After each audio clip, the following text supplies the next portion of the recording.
Thank you very much, Peter. Also thanks to Paul. My name is Bert Havenith, and I will speak on behalf of DSM Engineering Materials.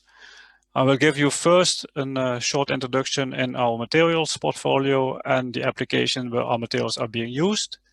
Then I will set the scene for the trends in automotive, and I will end with an overview of the sustainability solutions we have available.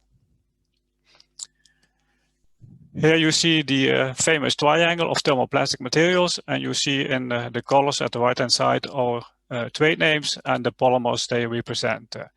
As you can see, we are in the upper part of the triangle with high-performing materials. They have quite high temperature resistance, and we are not really playing in the commodity materials like polyethylene and polypropylene, which is done by our colleagues of SABIC. You also see that we have a lot of polyamides, PA, and Paul also referred to that. We have nylon 6, we are one of the world-class leaders. We have also nylon 4,6, Tanil. We are leading with that material in the high-performance arena. But we have also polyesters like PBT and PET, and a flexible polyester, Anitel, TPC, and with Anitel we are also one of the world leaders.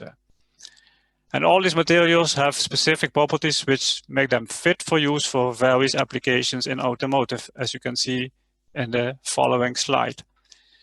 There's hardly any car on this world produced today which does not contain DSM materials. And our materials are used in a lot of different systems.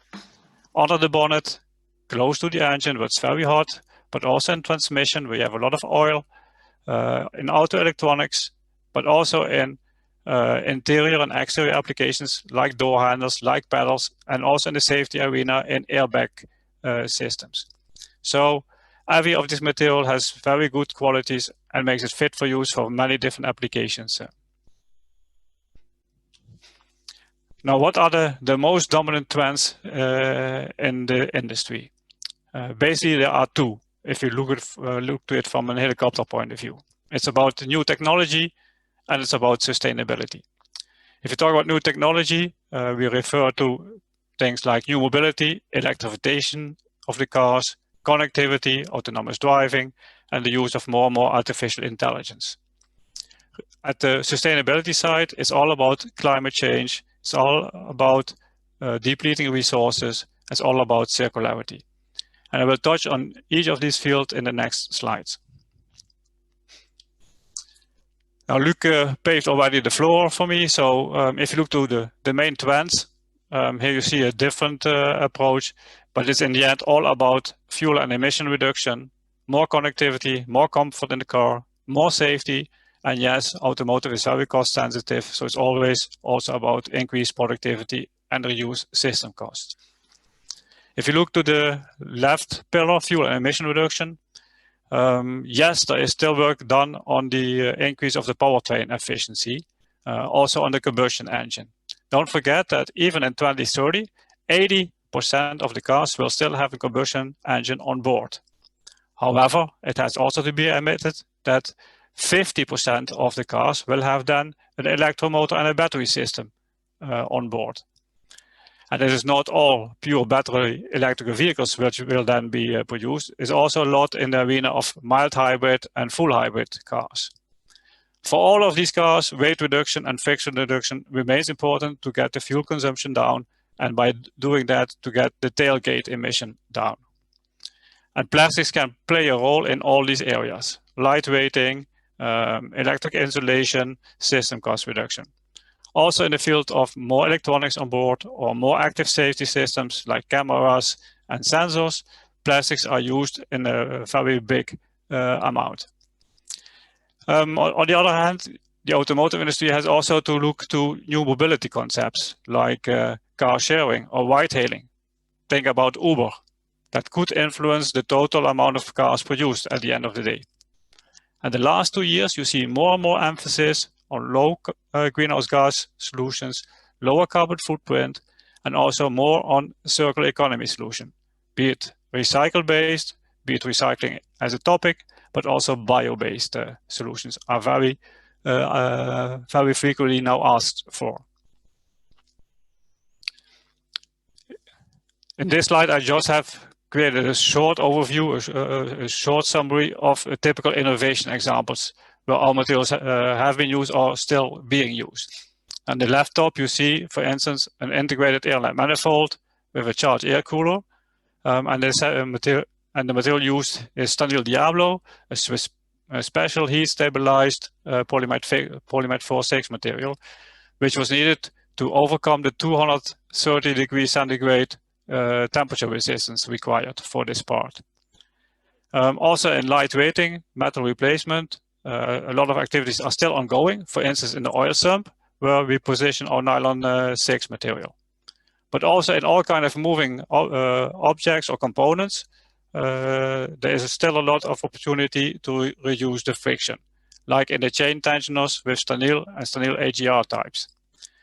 So these solutions are more and more linked still to the traditional combustion engine-based cars. On the right-hand side, you see some typical examples of more innovative solutions. So it's all about electrical cars, it's all about fuel cell-based cars.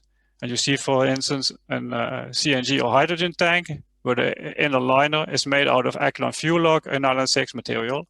And the outer skin is produced out of UD tapes made from Ecopax nylon 410. And also in the fuel cell arena, we are quite active with materials like Cyton PPS, which has extreme chemical resistance. And at the bottom, you see some typical part for electrical cars, connectors and charging plugs. So there's a lot of opportunities for more and more materials still in this field to be captured. Now let's focus now a little bit more on the sustainability and circular economy. Basically, we have a 4-pillar approach at DSM Engineering Materials, and you see the 4 pillars in the top of the screen.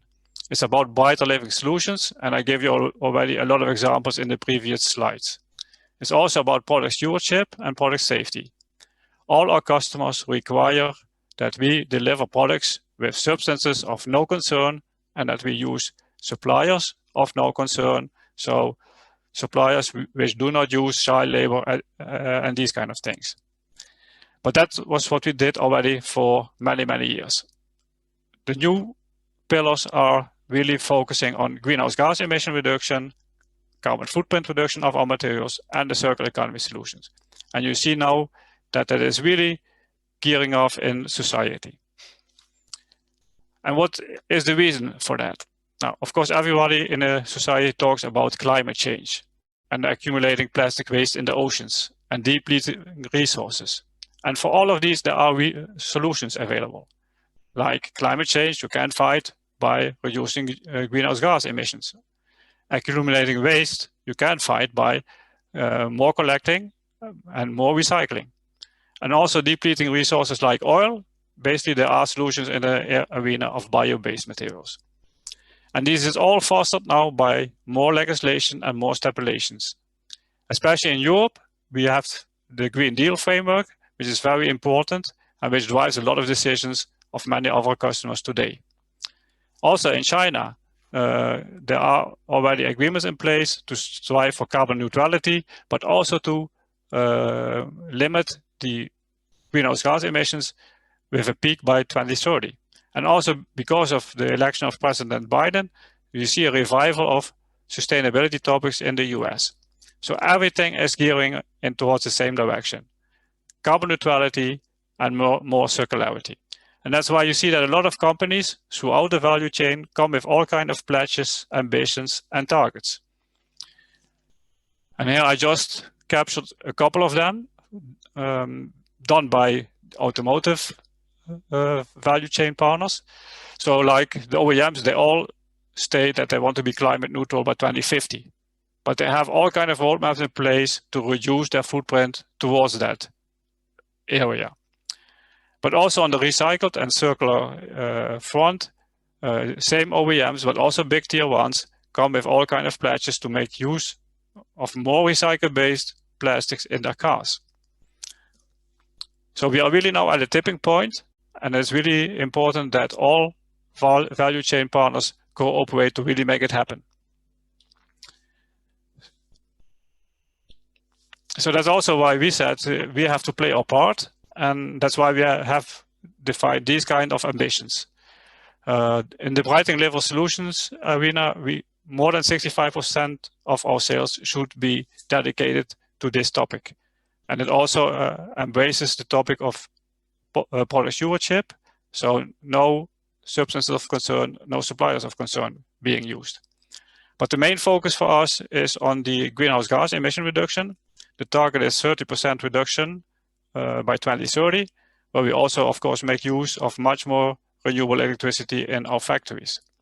And at the right-hand side, you see that we have done a pledge that by 2030, all our materials should be available in an alternative form, being recycle-based or bio-based.